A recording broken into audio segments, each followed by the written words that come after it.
Research की जो सबसे इम्पोर्टेंट एक इनपुट हम ड्रॉ करते हैं वो डेटा ही है, और डेटा पर बहुत कुछ निर्भर होने वाला है।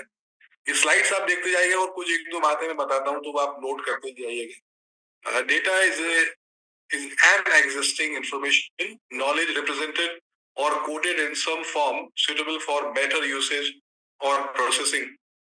Okay, so data is a set of values of qualitative or quantitative variables. इसमें जब हम आगे बात करेंगे तो मैं बताऊंगा क्वालिटेटिव क्वांटिटेटिव क्या है। यहाँ रुक के मैं एक बात बता दूं कि ठीक है, हम बात करते हैं क्वांटिटेटिव एनालिसिस की, हम बात करते हैं या क्वालिटेटिव और क्वांटिटेटिव में उसको बांटते हैं, लेकिन एक मैं इंटरेस्टिंग बात आपसे बता रहा हूँ विद लॉजिक कि स्टैटिस्टिकल टर्म्स में देखा जाए तो क्वालिटेटिव एनालिसिस कुछ नहीं है।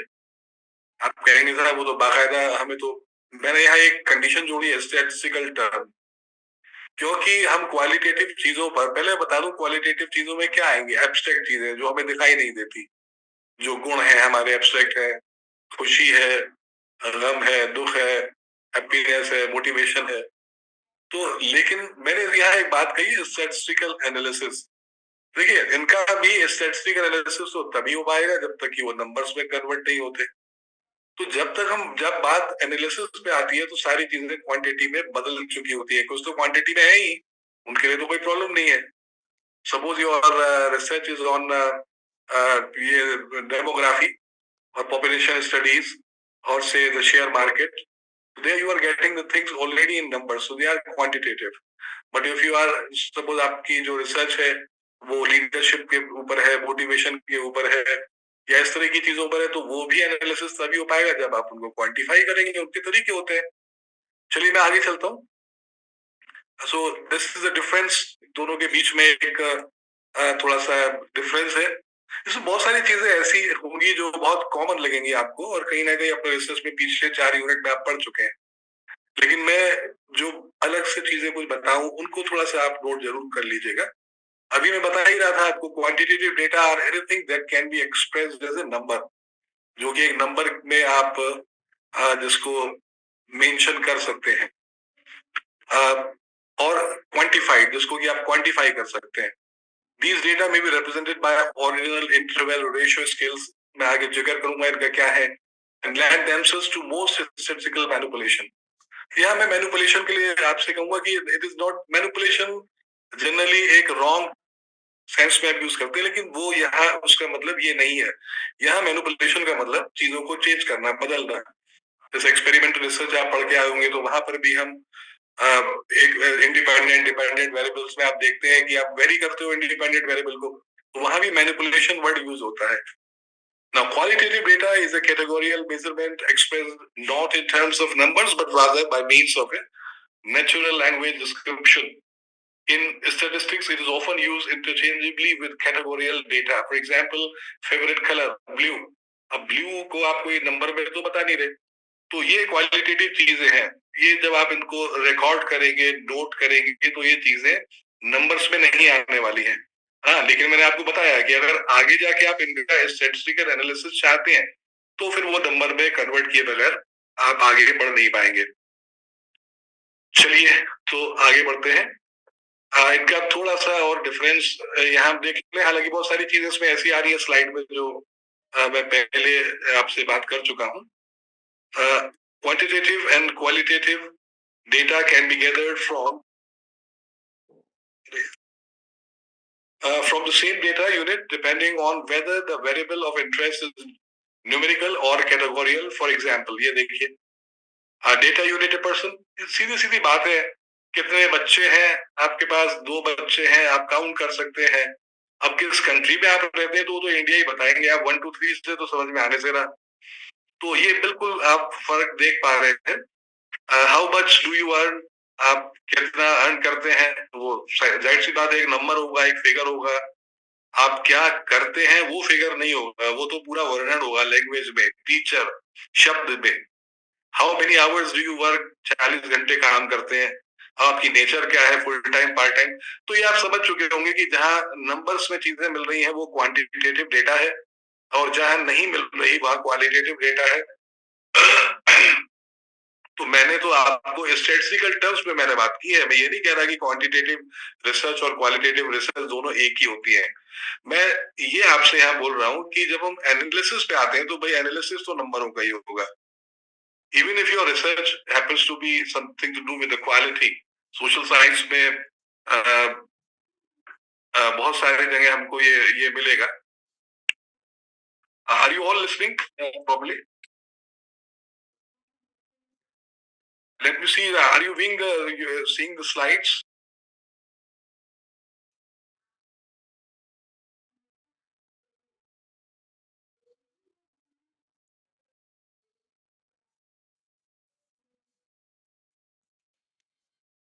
Recording in progress.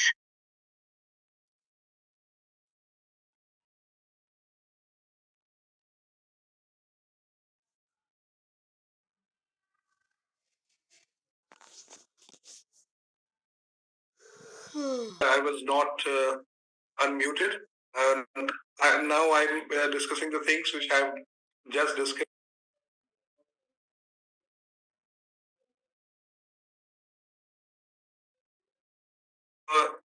मेरी जो शुरू से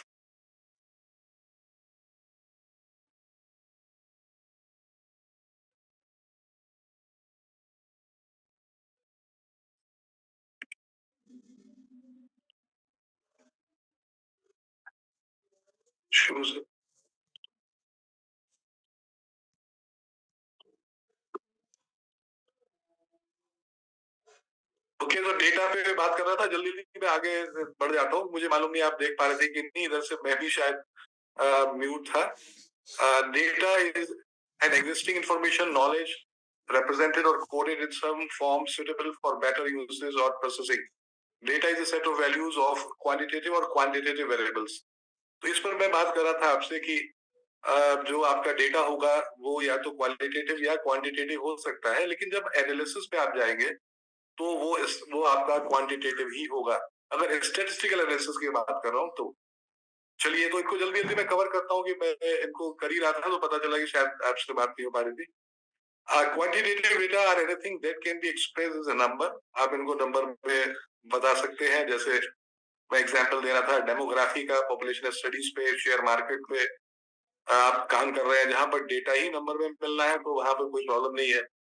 और क्वालिटेटिव डेटा जो सोशल साइंस में बहुत वक्त में आपको बहुत सारी पीएचडी में देखने को मिलेगा, वहां पर आप बात कर रहे होते हैं किसी एब्स्ट्रैक्ट चीज की जो दिखाई नहीं देगी, नंबर में काउंट नहीं होगा, तो वहां पर आप you will go for the qualitative. One example is given here view.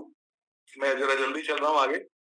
अब यहाँ कुछ और एग्जांपल है जहां आप देख सकते हैं कि क्वालिटेटिव और क्वांटिटेटिव जो डेटा है उसमें क्या फर्क है दोनों में।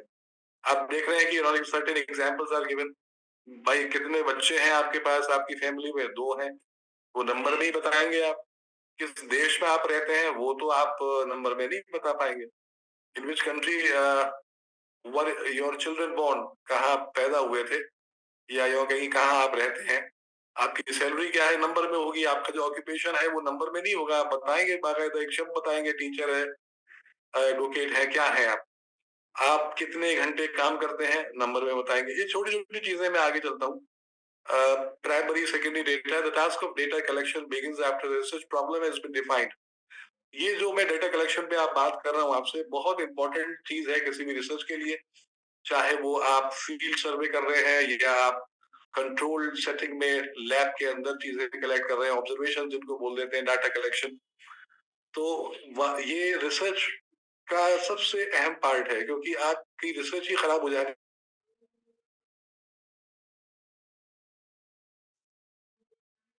डेटा को बड़ी सीरियसली कलेक्ट करना है। While deciding about the method of data collections to be used for a study, the researcher should keep in mind 2 types of data.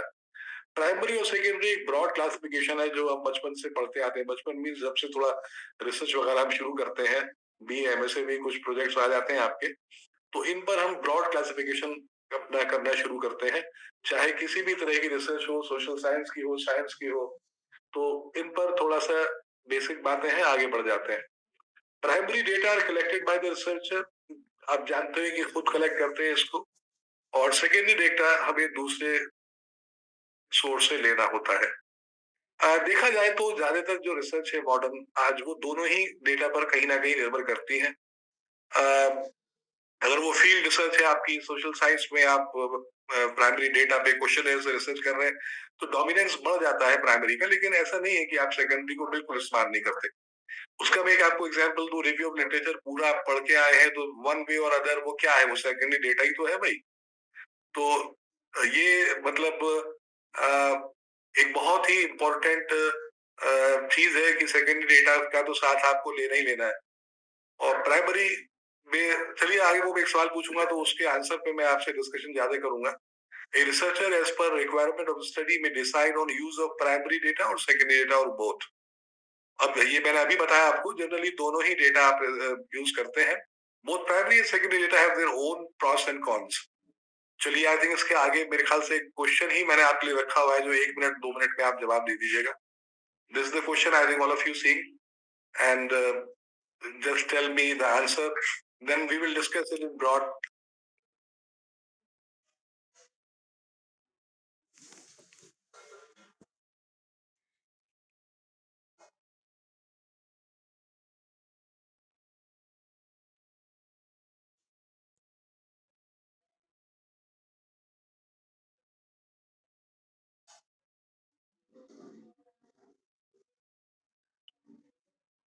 जी हाँ, कर दिया सर। जी जी ओके।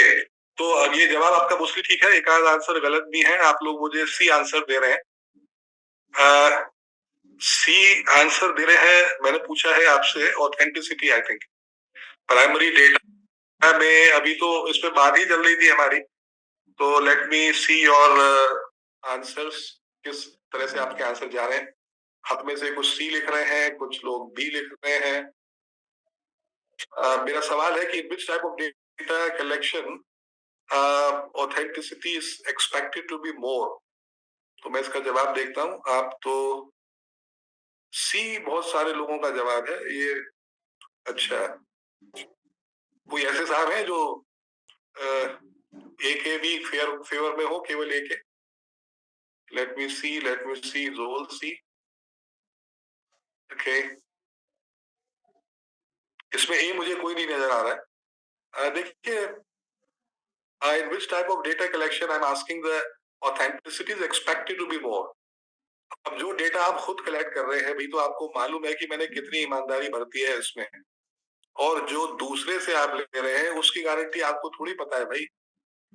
तो यहाँ पर जो सही जवाब होगा वो प्राइमरी डेटा होगा, इसीलिए मैंने लिखा इज एक्सपेक्टेड, उम्मीद करते हैं आप। अब जैसे कि आप, मैं एग्जांपल दूं कि भाई इंडिया की पॉपुलेशन को लेके ही बड़े बड़े एजेंसीज के, ग्लोबल एजेंसीज के अलग अलग दावे हैं। कोई कहता है कि साहब ये तो ठीक नहीं है, तो इतनी होनी चाहिए। और दुनिया की सबसे बड़ी स्टैटिस्टिकल एक्सरसाइज है हमारे देश की जनगणना। तो अब उसमें कितना प्रिसीजन, कितना एक्यूरेसी है, तो जाहिर सी बात है ये सी नहीं होगा। मैंने इसीलिए जानबूझ के एक्सपेक्टेड वर्ड डाला था। अब खुद सोचिए भाई, आप ये मैं उस पे एथिकल बात कर रहा हूँ आपसे। मैं ये नहीं कह रहा आपने क्वेश्चन बनाया और अपने घर पे बैठ के भर लिया, वो वाली बात नहीं हो रही है। लेकिन प्राइमरी डेटा जब आप कलेक्ट करेंगे तो आपको, आपकी आत्मा को तो पता है ना कि कितना ऑथेंटिसिटी है इसमें और कितनी नहीं है, मैंने किया क्या था। लेकिन सेकेंडरी के लिए तो, और ये सेकेंडरी डाटा हमें यूज करना मजबूरी भी होती है, हम इसके बगैर काम नहीं कर पाते कई जगहों पर। अब आपकी रिसर्च ही मान लीजिए डेमोग्राफी पे, पॉपुलेशन स्टडीज पे है, तो क्या करेंगे आप? ठीक है, तो उस वक्त जाहिर सी बात है कि आपको गवर्नमेंट के डेटा पर और जो भी सेंसस का डेटा है उस पर रिलाई करना पड़ेगा। मैं आगे चलता हूँ।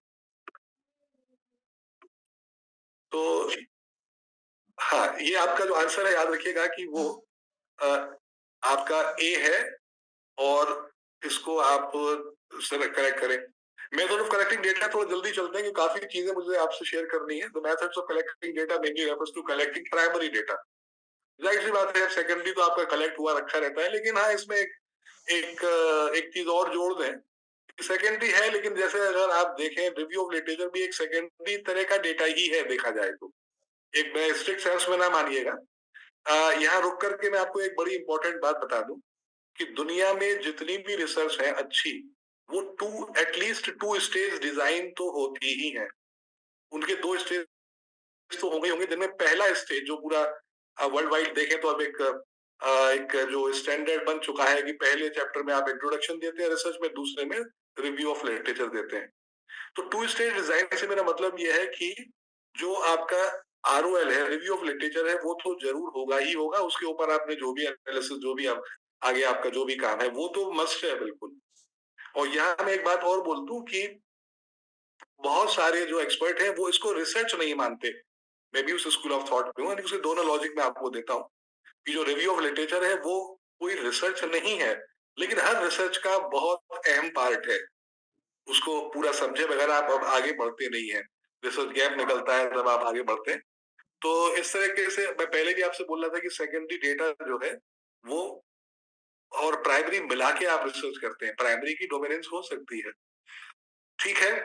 तो 2 स्टेज डिज़ाइन से मेरा मतलब यही था कि भई सेकेंडरी डेटा तो फर्स्ट स्टेज में होना ही होना है और आगे फिर अपना आप आगे बढ़िए। इसमें तो खैर लंबी चर्चा हो जाएगी।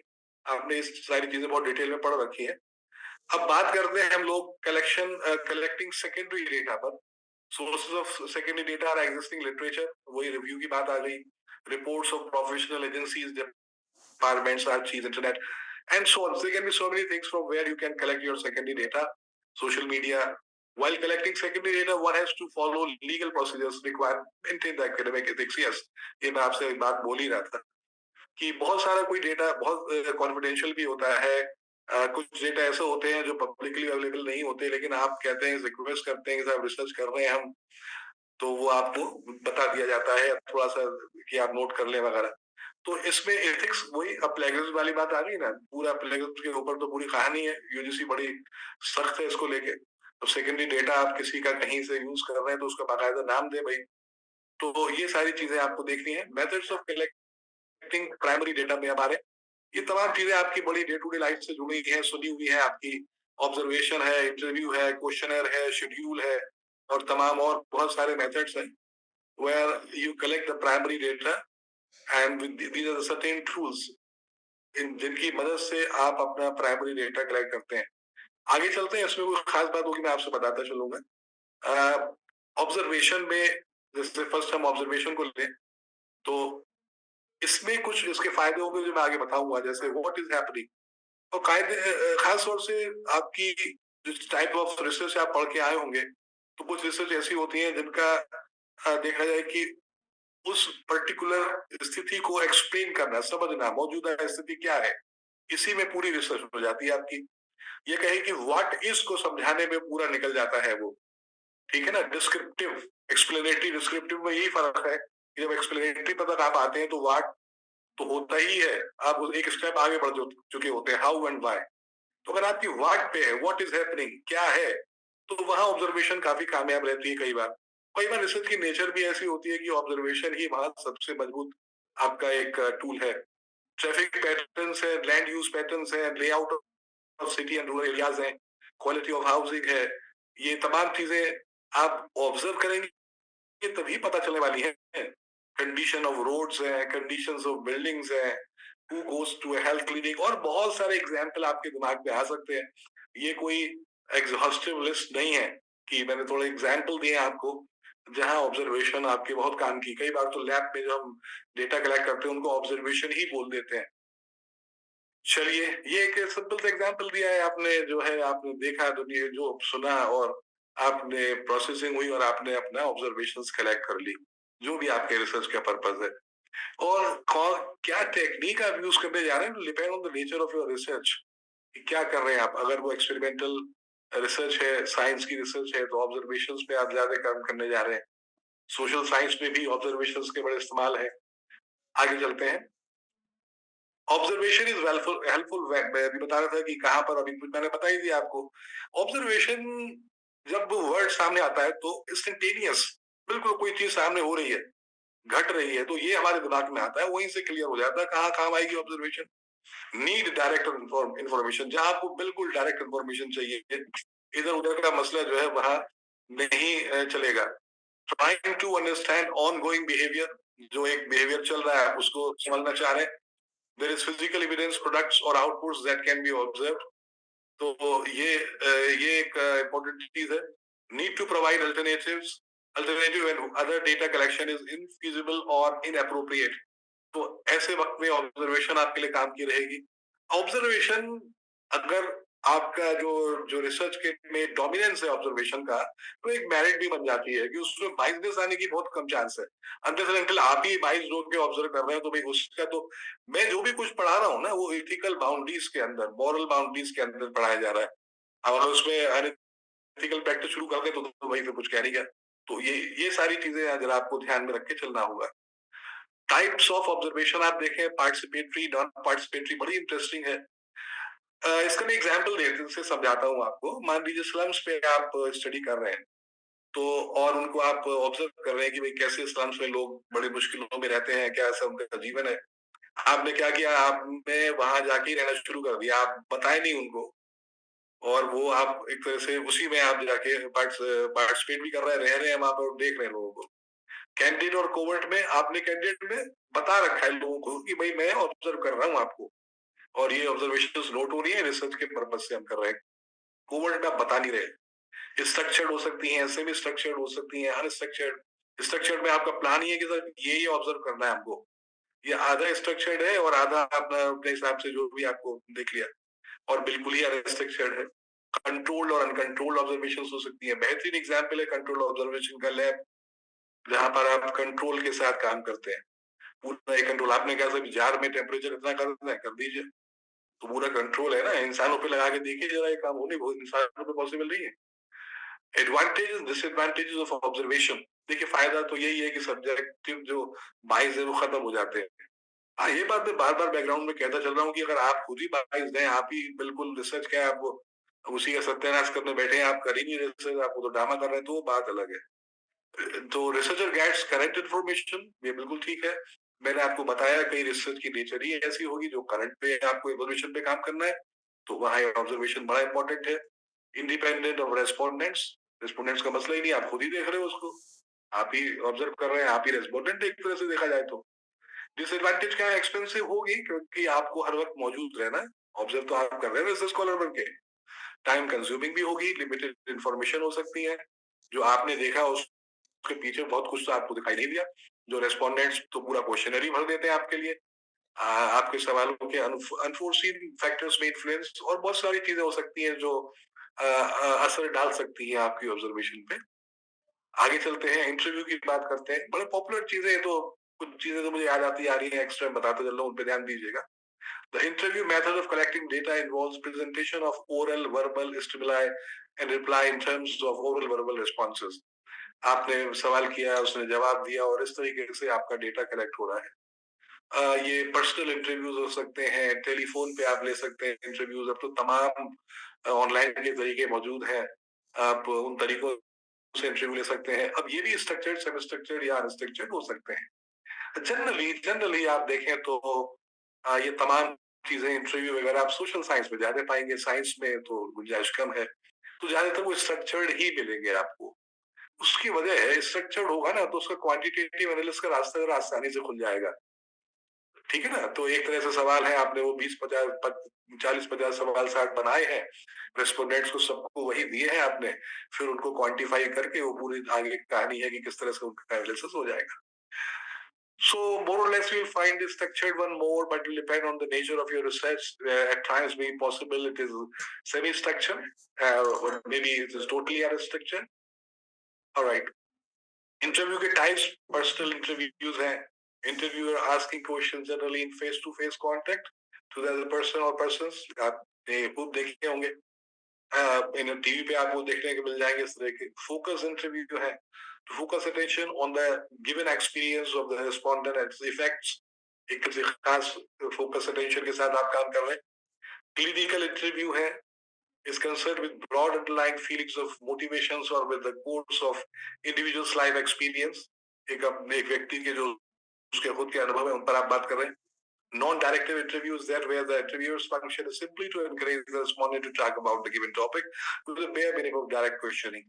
आपको एक टॉपिक दे दिया गया है, उस पर इंटरव्यूअर जो है आपके इंटरव्यू ले रहा है, वो ज्यादा दखल नहीं दे रहा है, और उस पर आप जो है अपना जो भी आप रिस्पॉन्स दे रहे हैं, इस तरह से डेटा कलेक्ट हो रहा है। ठीक है।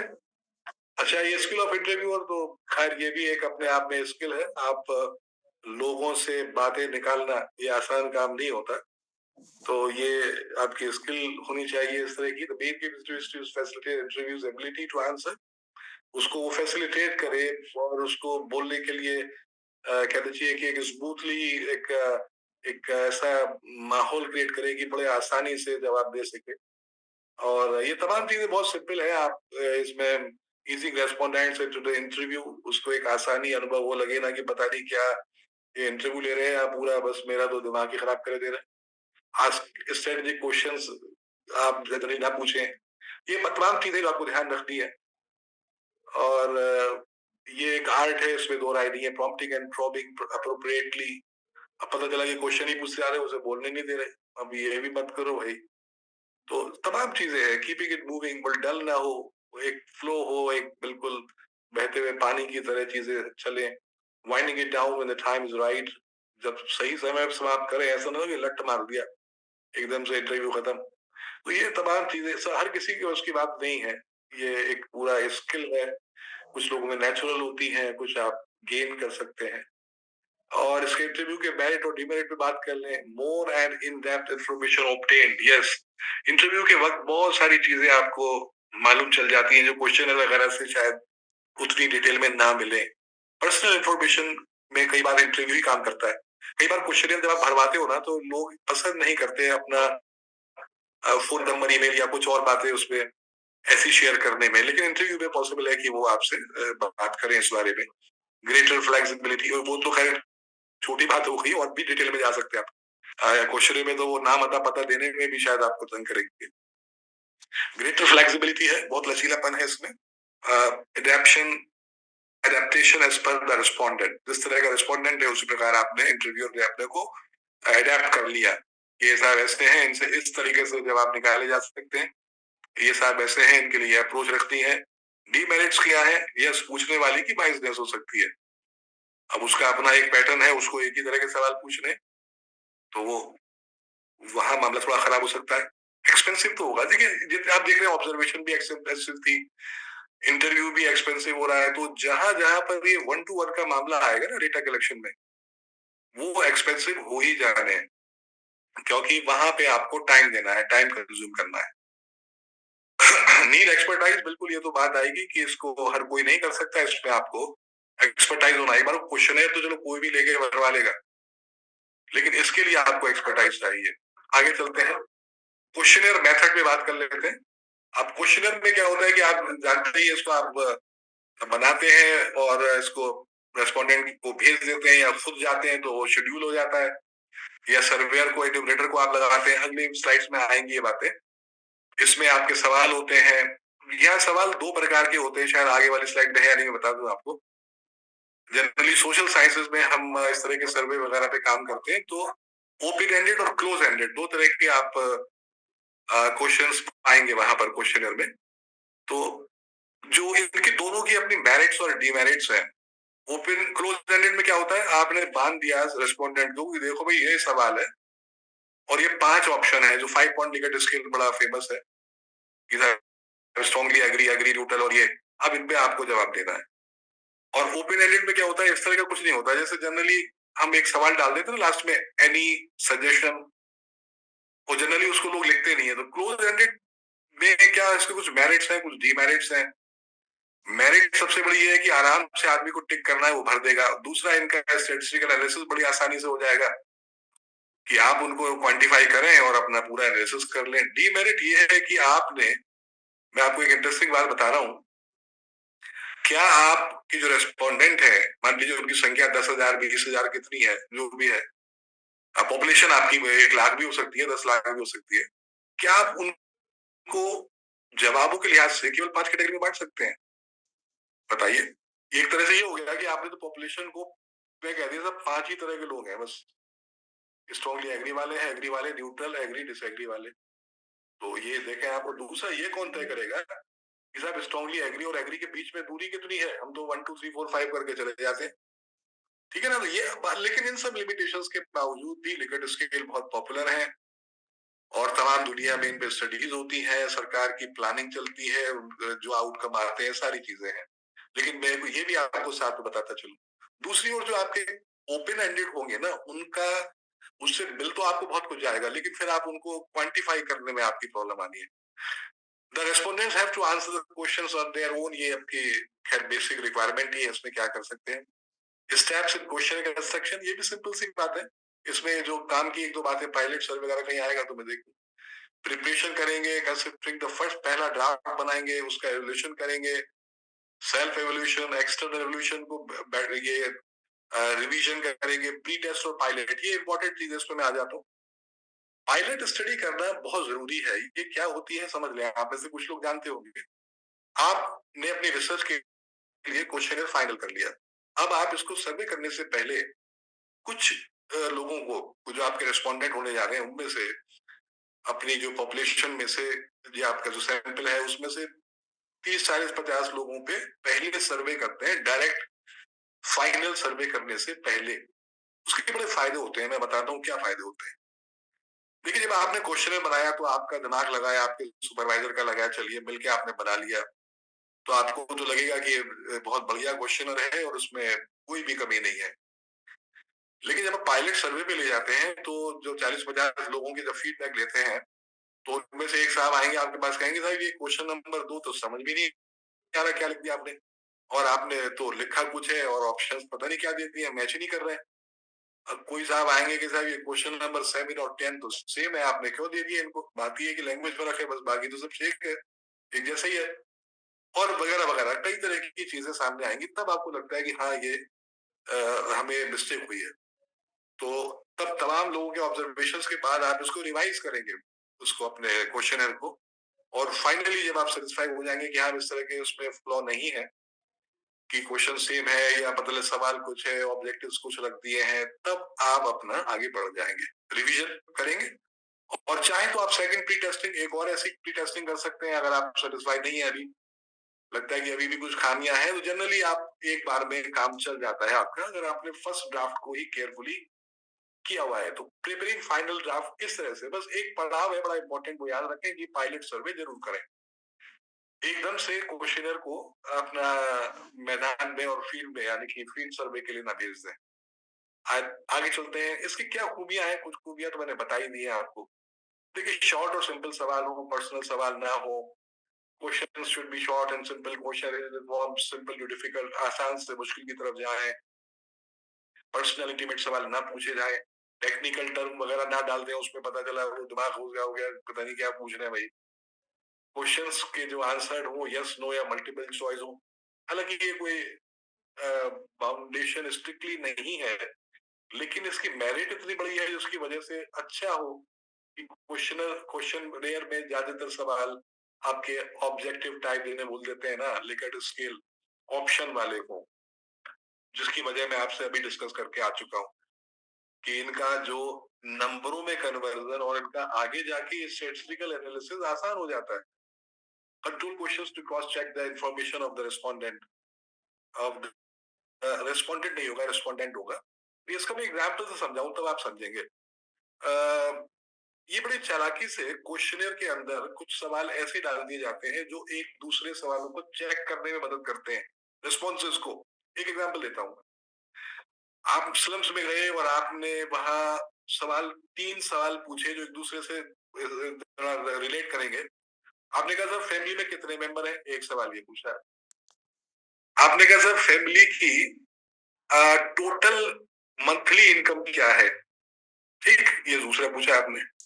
और फिर पूछा आपने एवरेज इनकम क्या है। तो मान लीजिए फैमिली में 5 लोग हैं, और अगर मैं मंथली इनकम उनकी, चलिए मैं लगा लूं, कितनी लगा लूं, 5 लोग हैं, मान लीजिए 2000 है, मान लीजिए, एक रफ एग्जाम्पल दे रहे। तो टोटल जो एक जगह टोटल इनकम वो आपसे पूछ रहे हैं, कहीं एवरेज इनकम पूछ रहे हैं। ऐसे समझे कि मान लीजिए 5 लोग हैं और उनकी जो हर किसी की इनकम बनती है और एवरेज 2000, तो टोटल हो गई 10, ठीक है। मान लीजिए एक जगह आपने क्वेश्चनर में टोटल भी पूछा था उनसे, वो लिख रहे हैं 15।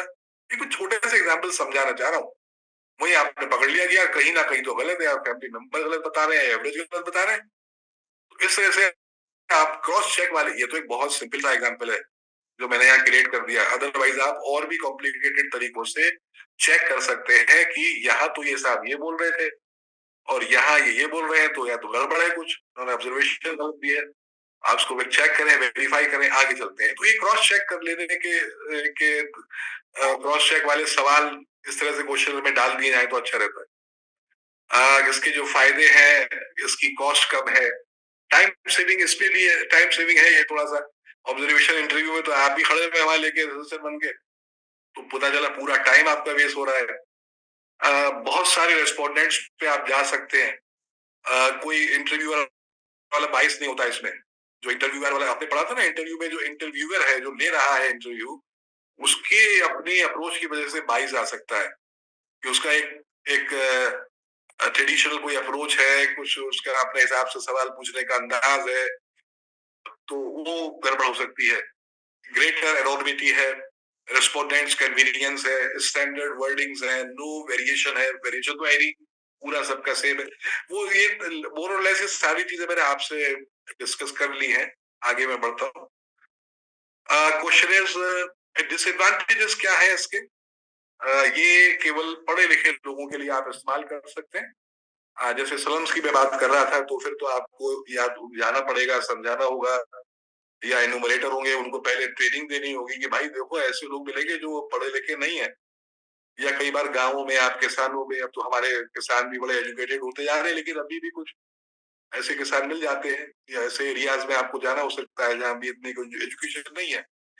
तो वहाँ ये थोड़ा सा, मैं ये तो नहीं कहूंगा कि ये कामयाब नहीं है, फेल हो गया, अरे आप जाइए वहाँ, रिसर्च की नेचर ही ऐसी है, अगर क्वेश्चन वो होगा ही नहीं, तो आप कहेंगे कि नहीं सर हम तो नहीं बना रहे, क्योंकि वो लोग पढ़ नहीं पाएंगे। तो आप जाके बताइए ना उनको, उनके संग बैठ के आप फिल कराइए उसको।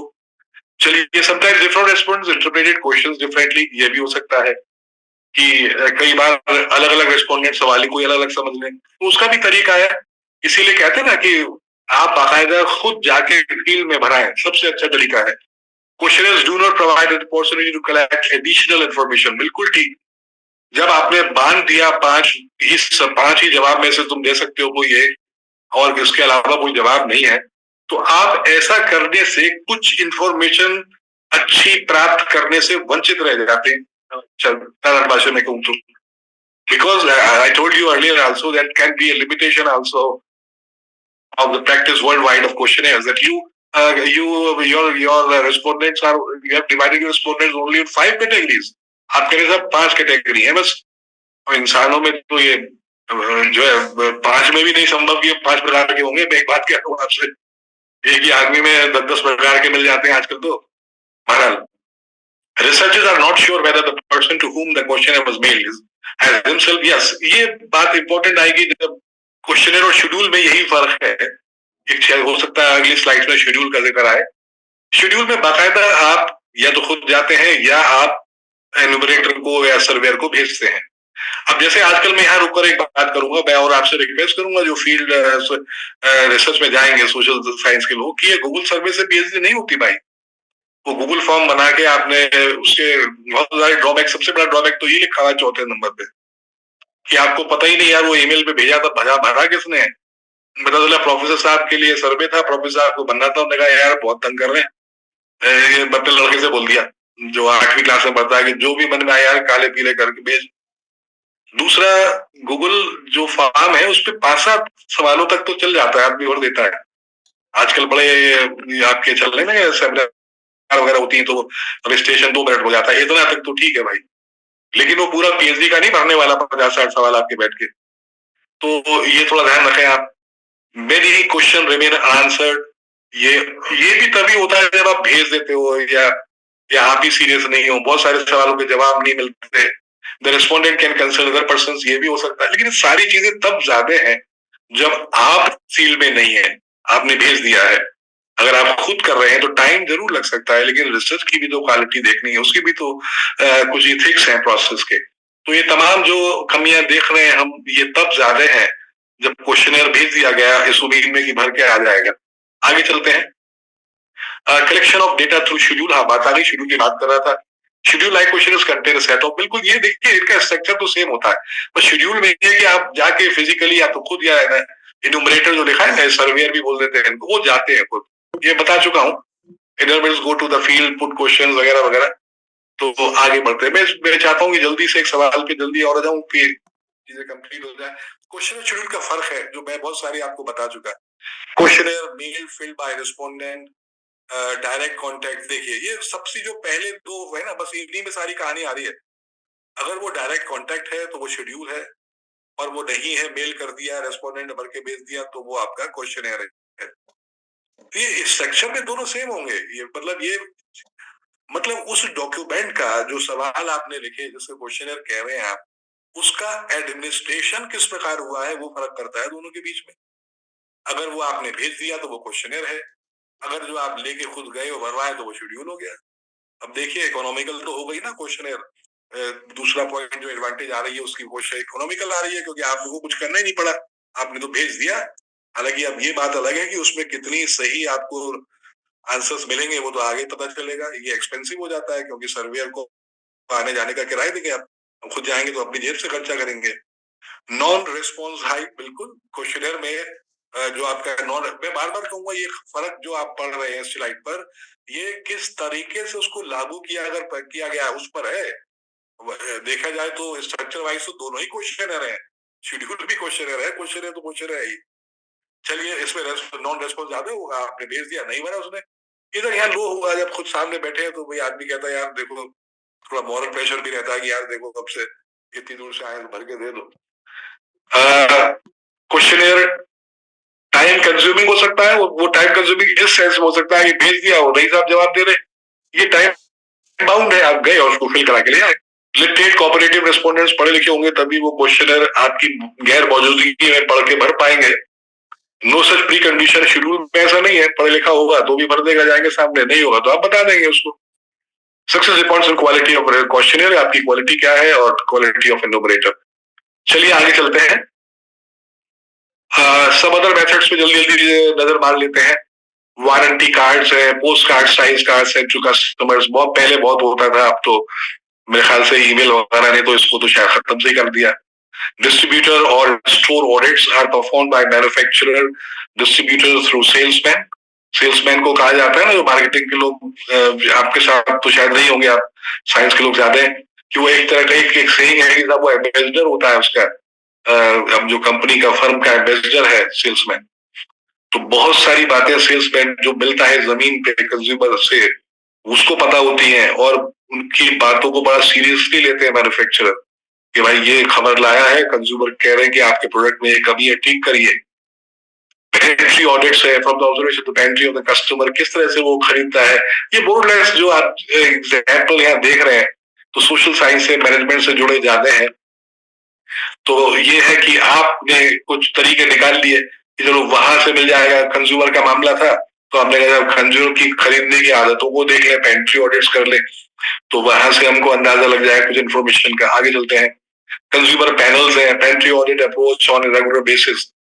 कंज्यूमर का जो खरीदने का जो उसका चस्का है, टेस्ट है, क्या क्या पसंद करता है, कैसे उसका, उसको आप एनालिसिस करके अपने मतलब की इंफॉर्मेशन गैदर कर सकते हैं।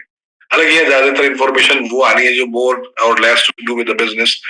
आपने कंज्यूमर पैनल्स को आप इंजीनियर पैनल कह दीजिए, आप साइंस के लोग हैं मेरे साथ, तो आपने इंजीनियर से पैनल बना के बात कर ली, आपको वो इंफॉर्मेशन मिल गई। Projective techniques developed by psychologist to use projections, very interesting है ये, of respondents for inferring about underlying motives, urges or intentions which are such that respondent either resist to reveal them or is unable to figure out himself. अरे कई बार कोई picture दिखाया, आप पे क्या response आया, उससे आपका वही हमारा एनालिसिस हो जाता है। तो ये साइकोलॉजिकल तरीके से आप चीजें, हाँ एक बात बोल दूं आप कि ये एग्जाम्पल सोशल साइंस से ज्यादा लग रहे हो, लेकिन आज साइंस और सोशल साइंस, इंजीनियरिंग और सोशल साइंस में फर्क नहीं है।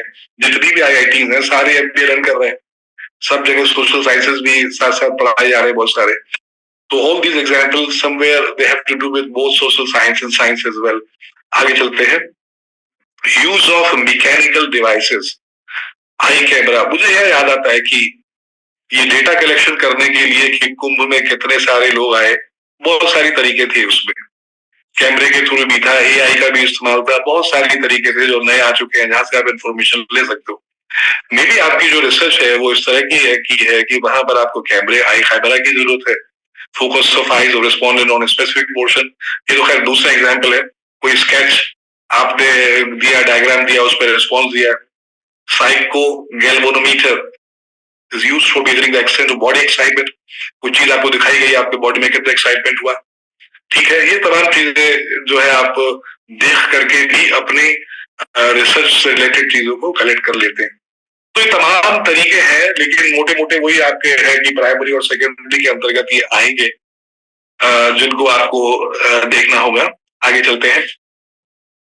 Some more methods quickly. I think we go through. I will ask a question again, and I will discuss it. Depth interviews are those interviews that are designed to discover underlying motives and desires, and are often used in motivational research. Indirect question or projective technique are used to know the behavior of respondent. Depth interview से पता ही चल रहा है कि आप क्या करने जा रहे हो। जो मोटिवेशनल रिसर्च से रिलेटेड है, डेप्थ में आप बात करेंगे। कंटेंट एनालिसिस है, analyzing the contents of documentary materials such as books, magazines, newspapers। ये कुछ कुछ वही आ गया ना, ले देखे रिव्यू ऑफ लिटरेचर पे आ गए हम लोग।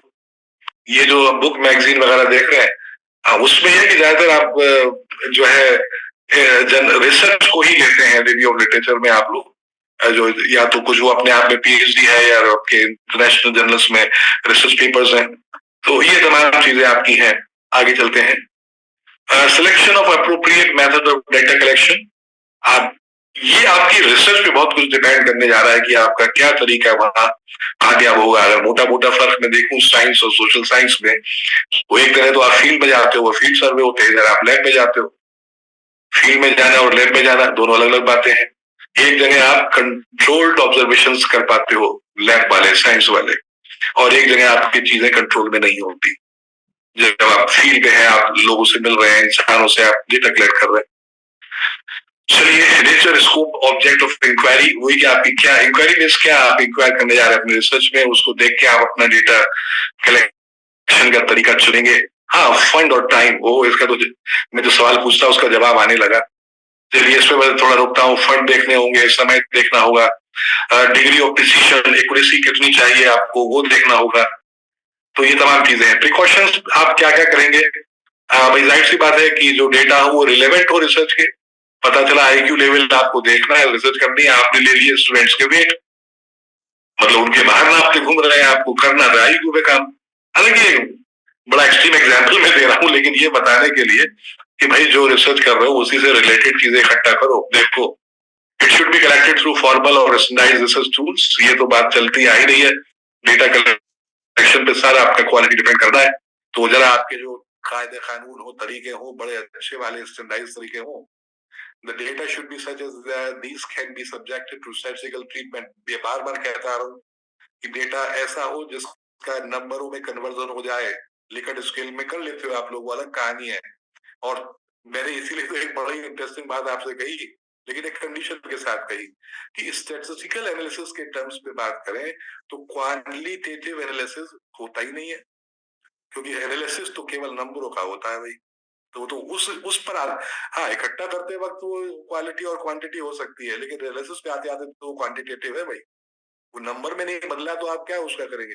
क्या आप ब्राइट का या अच्छे और बुरे का गुणा करके कुछ निकाल के नया बना देंगे क्या? अच्छे को बुरे से डिवाइड कर देंगे? हाँ, अगर वो नंबरों में है तो कर देंगे आप। The data should have minimum measurement error. उसको आपने इकट्ठा करने में कम से कम गलती हो। Data must be tenable for the verification of the hypothesis. आपकी जो हाइपोथेसिस है उसको वेरीफाई करने में हेल्प कर सके। डेटा को आप ऑब्जेक्टिव प्रोसीजर से एक तरीके से पूरे कलेक्ट करें, उसमें सब्जेक्टिव बायसनेस नहीं हो। The data should be accurate and precise. बिल्कुल एक्यूरेट होना चाहिए। डेटा शुड बी रिलायबल होना चाहिए, वैलिड होना चाहिए। The data should be complete in itself and also comprehensive in nature. Comprehensive means जो पूरा एक कवर करे पूरा दायरा। हाँ, ये आ गया मेरा सवाल, और आपका टाइम भी जरा हो रहा है, तो जरा इस पर मुझे आप बताएं जल्दी से, और मैं जल्दी से 1 मिनट में आपसे बात कर लूंगा। You are seeing this question in front of you and I need your answers. जरा मुझे बताएं आपके क्या जवाब हैं इसमें। let me enable the chat first and then I will see.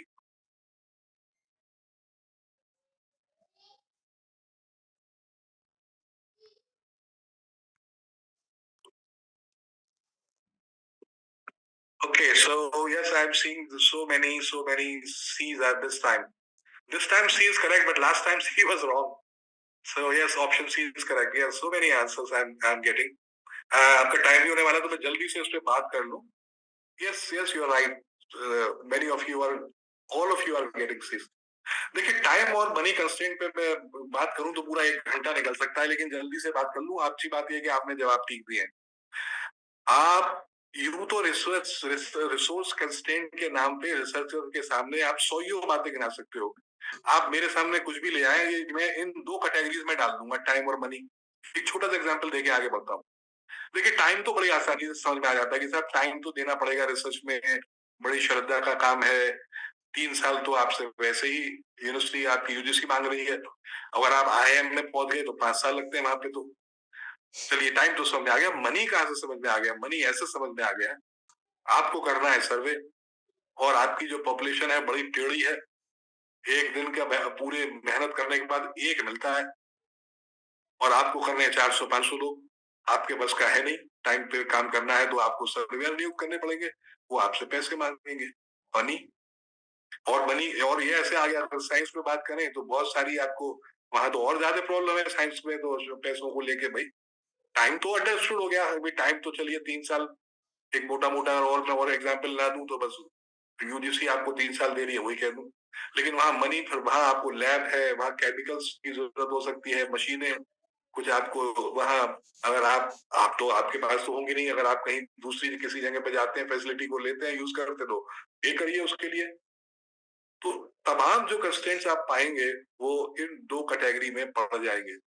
आप वो देखने में कुछ लगेगा, लेकिन वो या तो टाइम पे चला जाएगा या मनी पे चला जाएगा. ये सबसे इंपॉर्टेंट कंस्ट्रेंट्स है जो एक रिसर्च स्कॉलर फेस करता है. तो ये जवाब आपका ठीक था, लेकिन वहां आई थिंक वहां पे प्राइमरी सही था, दोनों ठीक नहीं थे. दोनों में ये था कि एक में सेकेंडरी डाटा में आप लाचार थे, दूसरे से लिया है, हमें नहीं मालूम कि वो कितना ईमानदार था. लेकिन बहुत सारी रिसर्च है जो सेकेंडरी डेटा के बगैर काम आप नहीं कर सकते हो. मैंने एग्जाम्पल दिए थे, जैसे पॉपुलेशन स्टडीज है, डेमोग्राफी है, और मैंने ये भी कहा था कि सेकेंडरी डेटा तो सबको करना ही है. रिव्यू ऑफ लिटरेचर ये बिल्कुल परंपरा है. रिव्यू ऑफ लिटरेचर में रिसर्च गैप पे नहीं पहुंचेंगे और ये तय नहीं करेंगे कि हमारा काम एक नया एडिशन है, तो तब तक तो रिसर्च के कोई आपके कामयाबी की बात ही नहीं बनती. तो वो सेकेंडरी डेटा से तो बच ही नहीं रहे आप कहीं पर भी, है ना. चलिए, तो आई थिंक मैं अब अपनी यहाँ समाप्त करता हूँ बात. आपसे मुलाकात होगी. आज ये चीजें सिलेबस में थी, थोड़ी थ्योरेटिकल ज्यादा है, but soon I will try to be come up with more numerical kind of things. तो वो मैं आपसे कल डिस्कस करता हूँ. Thank you very much. कल आपसे मुलाकात होती है.